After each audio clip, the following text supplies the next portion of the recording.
할렐루야, 안녕하세요. 이번 주에는 무안군에서 그 확진자가 좀 많이 나와서 특별히 군청에서 교회에 이번 주만큼은 비대면 예배로 드려달라는 부탁이 있었습니다. 그래서 저희 교회는 군청의 요청을 따라서 이번 주는 비대면으로 예배를 진행하고자 하기로 하였습니다. 그래서 시간이 좀 양해를 해주시기 바라고 오늘 예배도 목사님과 함께 영상을 통해서 드리도록 하겠습니다. 자, 이제 성경책하고 말씀 노트 준비해서 이제 예배 드리겠습니다.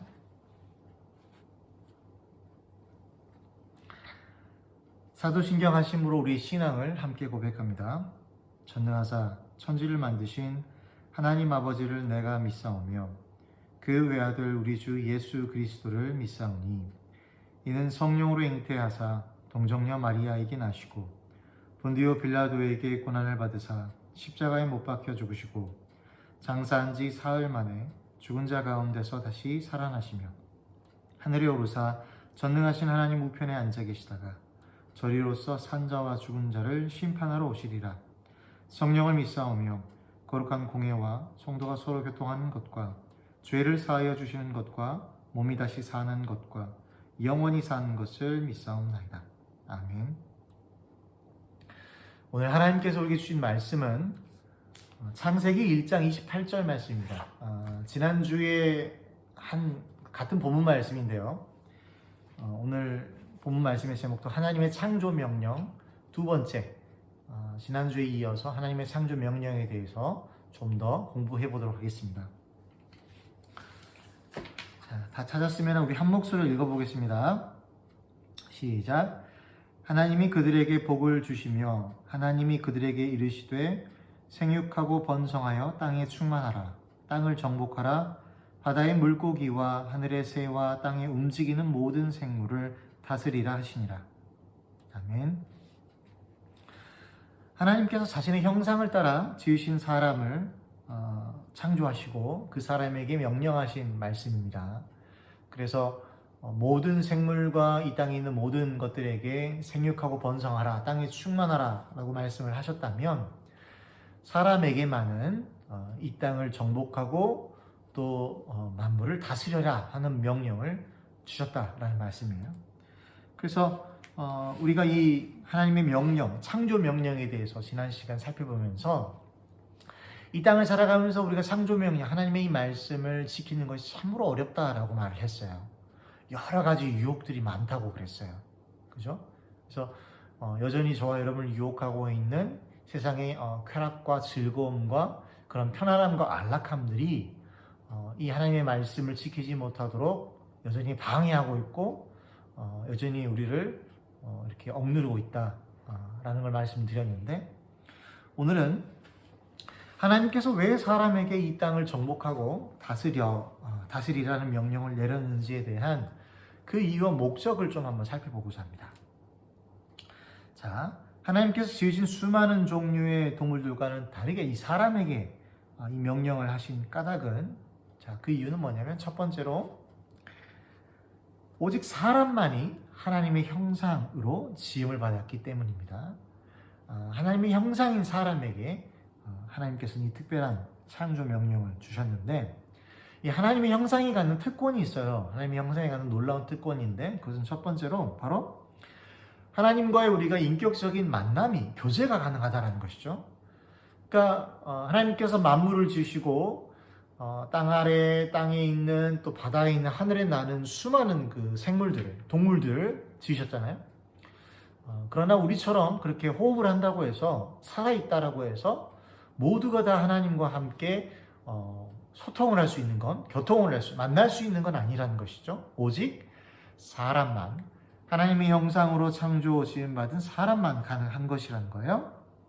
그래서 그 의미는 무엇이냐? 하나님의 형상으로 하나님과의 만남이 가능한 사람만 오로지 하나님의 뜻을 알 수가 있게 되는 것이죠. 그렇잖아요. 동물들은 하나님의 뜻을 알 수가 없어요. 하나님을 만나지 못하기 때문에, 하나님을 이해할 수 없기 때문에 그 하나님의 생각을 알 수가 없어요. 그러나 사람은 하나님과 함께 교제하기 때문에 하나님의 말씀을 듣는 존재이기 때문에 뭐예요? 하나님의 생각을, 뜻을 알게 된다는 것이죠. 둘째로 하나님의 형상이 갖는 놀라운 특권은 바로 이 하나님의 능력을 힘입을 수 있다는 거예요. 그러니까 하나님의 형상을 통해서 하나님께서는 이 세상에 하나님의 능력을 나타내시잖아요. 아담을 통해서 아담이 행하는 그 행동을 통해서 하나님의 능력이 나타났던 것처럼, 그러니까 우리가 출애굽할 때 이게 뭐예요? 모세가 하나님의 지팡이를 들고 뭐 했습니까? 딱 그 홍해 앞에서 내밀었더니 뭐예요? 바람이 불어가지고 홍해가 갈라지게 되고, 그죠?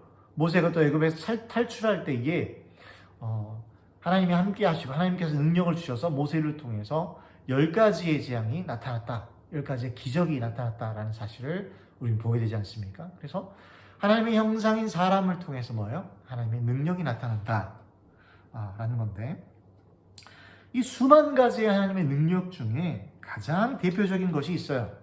그것이 뭘까요? 가장 대표적인 것, 가장 본질적인 능력은 바로 하나님의 말씀입니다. 하나님께서 말씀으로 모든 만물을 창조하신 만큼 그 말씀에는 창조주의 권능이 들어있어요. 이와 같이 하나님의 형상으로 받은 사람은 하나님의 가장 근본된 능력인 이 말씀의 권능을 받아서 이 땅에서 뭐예요? 이 권능을 받아서 유일하게 말하는 자가 되었다라는 것이죠. 이 땅에 수많은 동물들, 수많은 생물들이 살고 있지만 오직 사람만이 말을 할 수 있다라는 겁니다. 그래서 말은 하나님의 독보적인 권능으로 오직 사람에게만 허락하신 놀라운 특권이다 라는 것을 우리가 알 수 있겠습니다. 이 말이 그래서 얼마나 놀라운 능력이고 하나님의 권능이 되는지에 대해서 우리가 좀 알아보고자 하는데요. 여러분이 예전에 그 한글날 특집으로 MBC에서 방영된 그 다큐를 보신 적이 있을 겁니다. 기억이 날 거예요. 그 말의 힘이라는 제목으로 수년 전에 방영한 적이 있는데, 먼저 이 갓 지은 밥을 이 두 통에다가 나눠서 담습니다. 그리고 한쪽에는 고맙습니다라는 이름을 붙이고 긍정적인 말들을 많이 해줘요. 그리고 다른 한쪽에는 짜증나라는 이 말을 붙인 다음에 온갖 부정적인 말을 하는 것이죠. 그리고 4주 후에 그 결과가 나타나는데, 놀랍게도 이 고맙습니다라는 이름을 붙인 이 통 안에 있는 밥은 하얗고 뽀얀 곰팡이가 피어서 누룩 냄새가 났습니다만, 반면에 이 짜증나라는 이름을 붙인 그 통 안의 밥은 시커멓게 썩어 있는 것을 우리가 볼 수가 있습니다.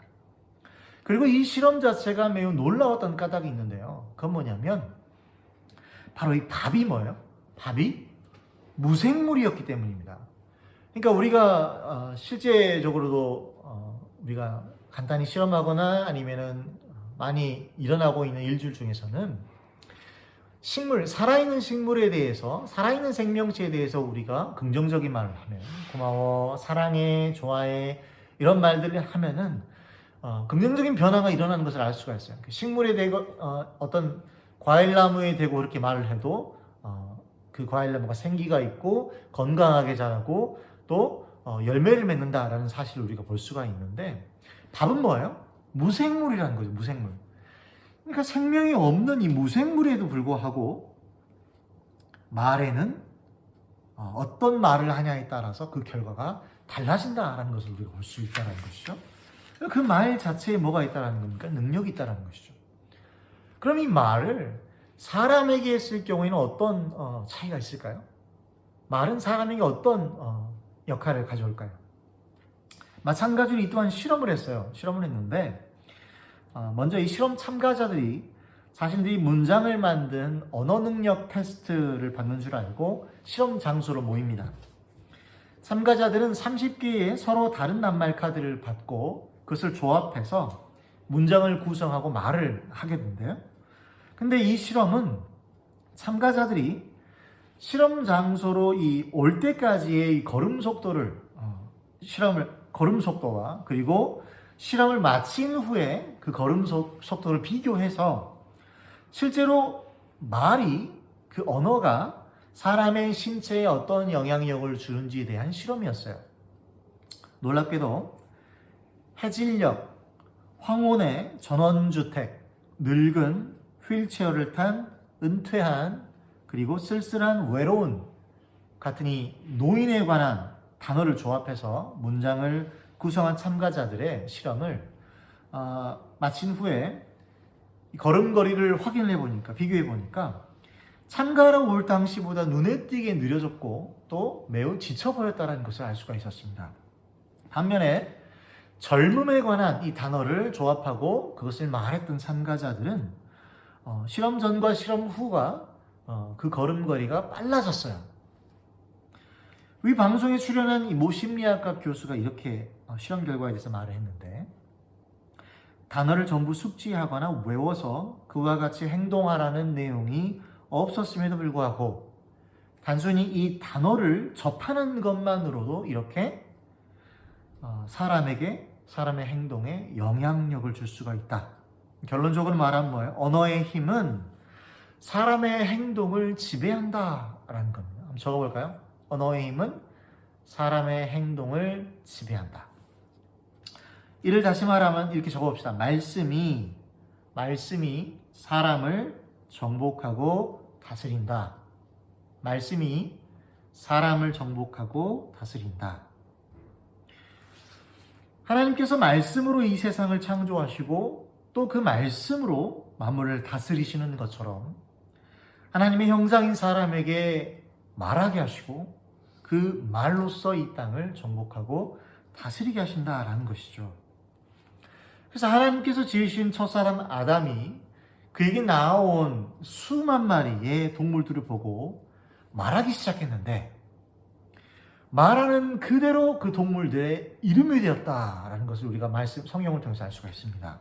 또한 자신 앞에 나타난 여자를 보고 이렇게 말했죠. 이는 내 뼈 중에 뼈요 살 중에 살이다 라고 고백한 이 말이 남자와 여자가 비로소 하나가 되게 하는 신비를 이뤄냈다라는 거예요.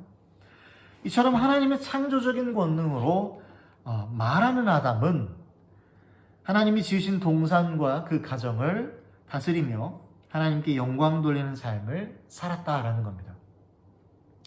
그러니까 태초에 사람이 그와 같은 모습으로 말하는 권능으로서 이 땅을 다스리고 정복하고 또 가정을 다스리며 살았다는 거예요.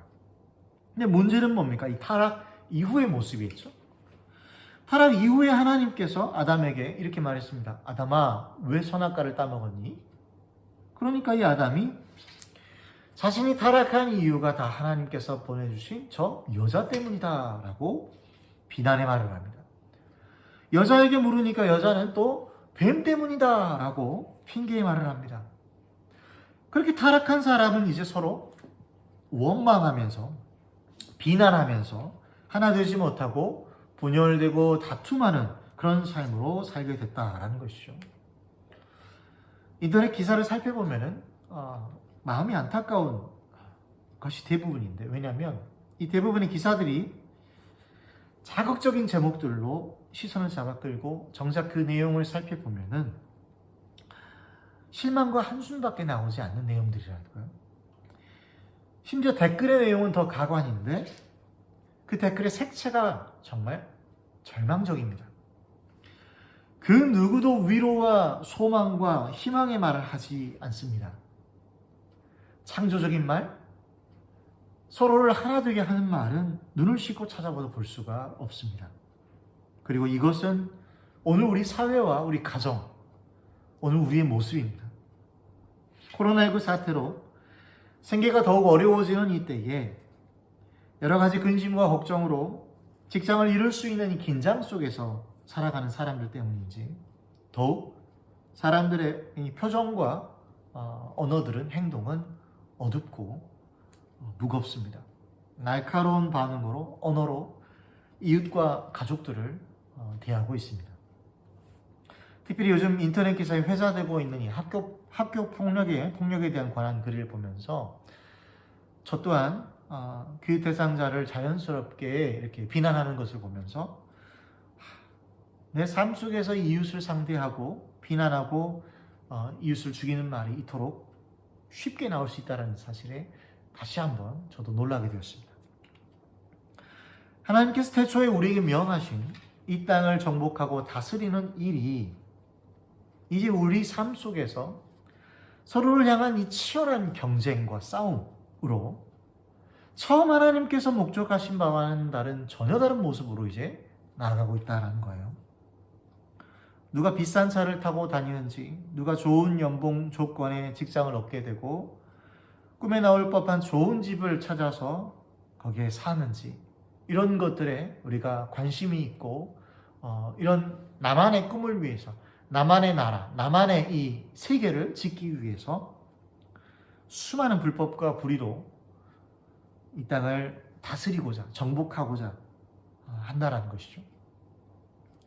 근데 이렇게 우리가 하나님이 지으신 세상 속에서 우리 마음대로 우리 작은 세상을 다스리기 위해서 발버둥 치고 있을 때에 하나님께서는 그 모습을 보시고 우리 가운데에 자신의 아들 예수를 보내주셨다라는 거예요. 말씀이 본질 되시는 예수님께서 갈릴리 한 호숫가에서 어부들을 부르셨습니다. 이렇게 말씀을 하시죠. 내가 너희를 사람을 낚는 어부가 되게 하리라. 한평생 물고기만 생각하면서 오늘의 날씨는 어떨까? 오늘 바람은 얼마나 불까? 비는 올까? 구름은 얼마나 꼈을까? 또 오늘의 수확량은 어떨까? 많이 잡힐까? 적게 잡힐 것인가? 이 고민하는 어부의 삶에서부터 병들고 죽어가는 사람들, 귀신 들린 사람, 그리고 성전 미문에 앉아 한평생 구걸하는 안진뱅이, 이런 한 영혼을 바라보게 하시고 그들에게 손 내밀게 하셨다는 거예요. 그리고 그들을 향해서 궁극적으로 말하게 하셨다는 거예요. 뭘 말하게 하셨어요? 베드로가 이렇게 말했죠. 은과 금은 내게 없거니와 내게 있는 것으로 내게 주노니 곧 나사렛 예수 그리스도의 이름으로 일어나 걸으라 라고 말을 했습니다. 한평생 어부의 삶에서 자신이 알고 있었던 것은 그물을 던져서 고기를 잡는 방법이었고 어부인 동료 사람들에게 물고기에 대한 말만 했었다고 한다면 이제 이 베드로가, 예수님의 제자가 예수님을 만나서 이 말을 하게 됐다는 거예요. 나사렛 예수 그리스도의 이름으로 일어나 걸으라 라는 말을 하게 됐다는 것이죠. 그렇게 일평생 성전 미문에 앉아 들어오는 사람들의 주머니만 쳐다보았던 사람이 예수님의 이름으로 일어나서 뛰며 성전에 들어가 하나님을 찬양하고 영광을 돌리게 되었습니다. 그렇습니다. 하나님께서는 말씀의 권능을 잃어버린 타락한 사람들에게 하나님의 형상으로 말씀의 권능을 그대로 가지고 계신 예수님을 보내주셨고 그 예수님께서 우리 마음 가운데에 들어오게 하셨다는 거예요. 그 예수님의 이름을 이제는 우리가 말하게 하셨다는 거예요. 태초에 하나님께서 아담에게 아담아, 너는 하나님의 형상이야. 너는 나 대신에 이 땅을 정복하고 다스려라. 나 대신에 이 땅에 선포해라. 너가 하나님의 형상임을 말하고 그 하나님의 형상에 선포하는 그 말을 통해서, 그 말씀을 통해서 이 땅이 정복되고 다스리게 하겠다라고 하나님께서 말씀을 하셨다고 한다면 이제 타락한 우리 삶 가운데 하나님께서는 예수님을 보내셔서, 말씀이신 예수님을 보내셔서 그 말씀이 우리 안에 들어오게 하시고 그 말씀의 이름을, 예수님의 이름을 이제는 말하게 하셨다라는 거예요. 선포하게 하셨다라는 거예요.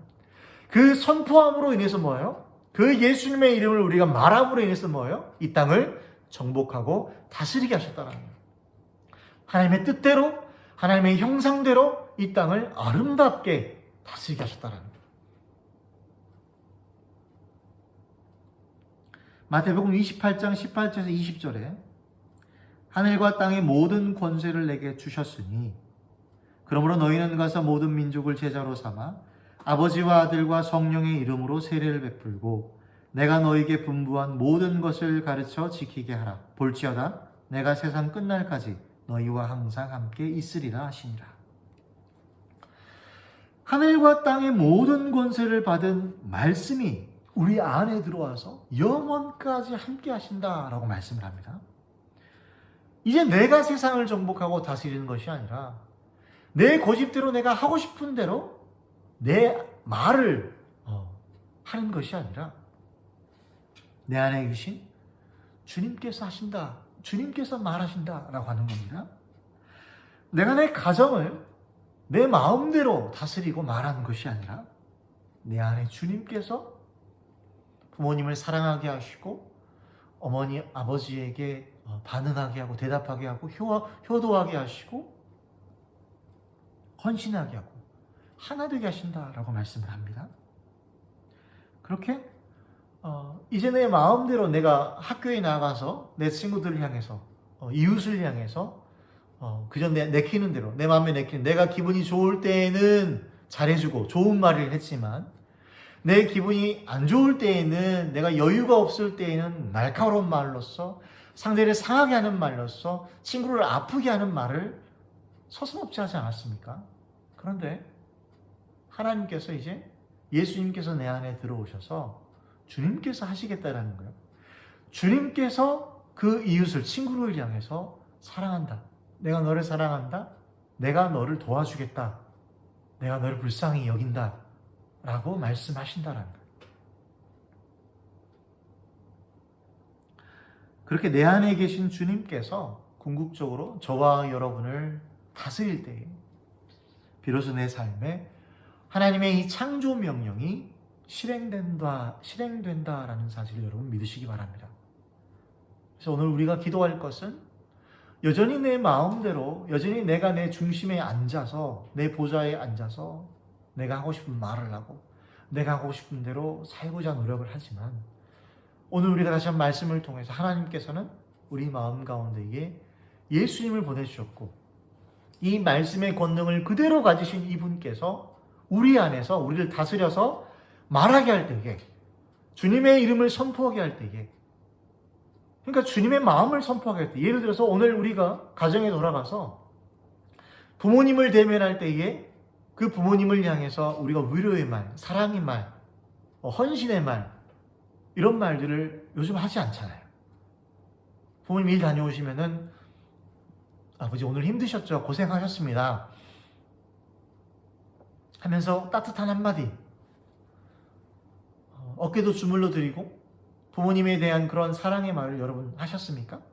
혹은 여러분이 학교에 가서 친구를 만날 때 친구에게 친절한 말, 친구를 살리는 말, 고민과 근심이 있는 친구들에게 좀 다독여주고 그들을 위로하는 말, 이런 말들을 여러분 하셨습니까? 근데 그런 말들을 주님께서 우리 안에 계셔서 우리를 다스릴 때 하게 하신다라는 거죠. 이제 우리는 그리스도인으로서 그런 말들을 하면서 예수님의 향기를, 하나님의 창조 명령을 실행한다라는 것. 다른 게 복음을 전하는 것이 아니라, 다른 게 하나님의 창조 명령, 그 어려운 말로 창조 명령이지만 정말 쉬운 말로 뭐예요? 내 안에 계신 예수님께서 말씀하게 하시는, 말하게 하시는 거예요. 이웃을 살리는 그 말 한마디가 그 친구에게는 뭐가 되는 거예요? 그 사람에게는 복음이 되는 거예요. 그게 예수님이 되는 거예요. 다른 어려운 게 아니에요. 믿지 않는 부모님을 향해서 여러분이 뭐 예수님, 뭐 천국, 지옥 이런 걸 말하는 것이 아니라, 거창하게 어려운 말을 하는 것이 아니라 정말 뭐예요? 그 마음을 위로하는 말, 그 부모님께 감사와 존경과 사랑하는 그 말 한마디, 따뜻한 그 한마디가 뭐예요? 그 마음 문을 열게 하고 예수님께서 역사하셔서, 예수님께 뭐가 있다고 그랬어요?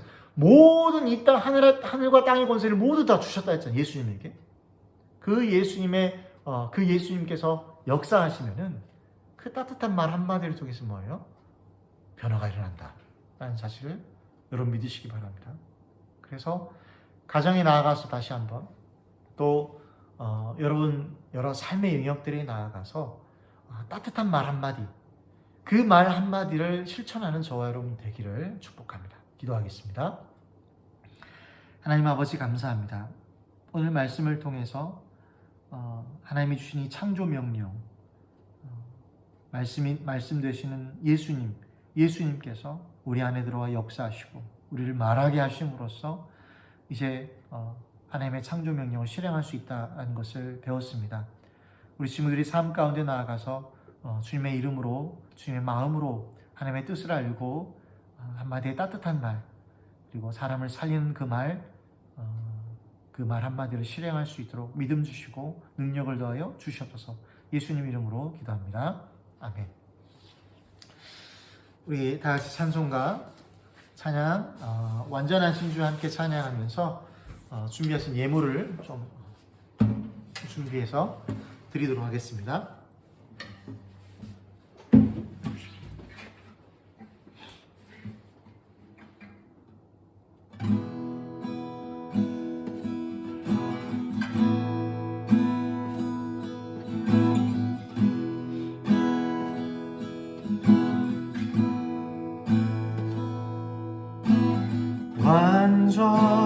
완전하신 나의 주 그의 길로 날 인도하소서. 행하신 모든 일 주님의 영광 다 경배합니다. 예배합니다. 찬양합니다. 주님만 날 다스리소서. 예배합니다.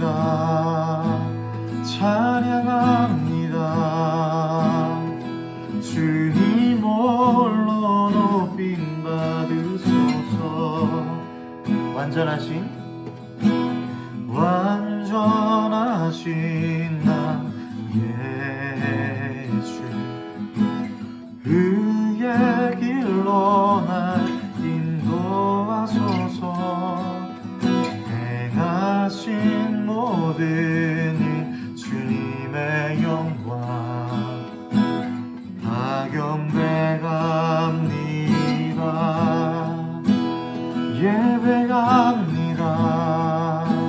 찬양합니다. 주님만 날 다스리소서. 예배합니다. 찬양합니다.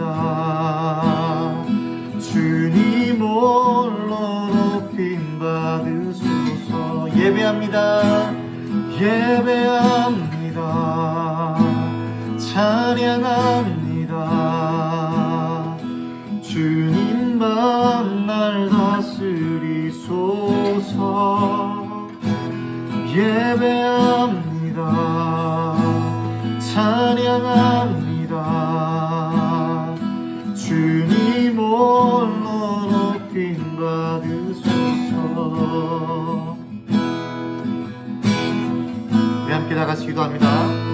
들은 말씀 기억하면서 하나님께 주신 창조 명령을 우리 삶 가운데 실행할 수 있도록 이제 내 뜻을 말하며 내 고집을 주장하는 자가 아니라 내 안에 계신 예수님께서 말하게 하는 삶을, 내 안에 계신 하나님의 뜻이 이 땅에 이루어지는 삶이 되기를 함께 다 같이 소원하면서 주님 나를 다스려달라고, 여전히 내 마음대로, 여전히 내 뜻대로 살려고 하는 내 고집을 꺾어주시고 주님의 마음으로 아버지 주님의 뜻을 가지고 이 땅을 정복하며 다스리는 삶 살게 도와달라고, 나를 다스려달라고 함께 다 같이 기도하며 원합니다. 기도하겠습니다.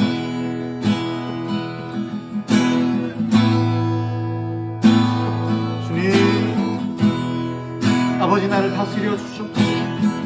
주님 나를 붙잡아 주시고 주님의 자녀로 주님 이 땅을 살게 하여 여전히 내 고집과 여전히 내가 하고 싶은 것들을 이루며 아버지 살려고 하는 것이 아니라 하나님 빛과 소금으로 하나님의 아버지 영광을 나타내는 하나님의 창조 명령을 주님 실행하는 주님 그런 삶 살게 도와주옵소서.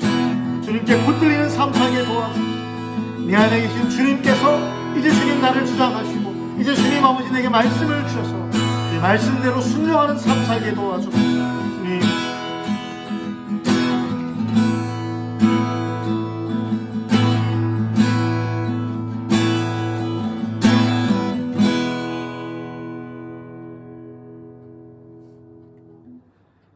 하나님 아버지 감사합니다.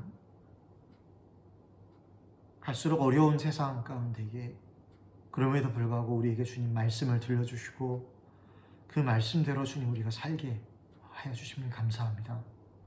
하나님 우리 삶 가운데 여전히 내 마음의 중심이 주님이 아닌 세상의 것들로 가득 차 있음을 고백합니다.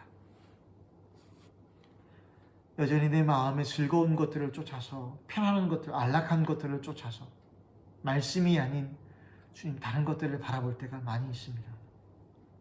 우리를 유혹하는 것들에서 떠나게 하시고 우리 안에 살아 역사하시는 하나님께서 저와 우리 모든 친구들에게 보내주신 우리 주 예수 그리스도를 바라보게 하시고 그 예수 그리스도의 이름을 선포하는 그 예수 그리스도의 마음을 아버지 말하는 그런 삶을 살게 도와주옵소서.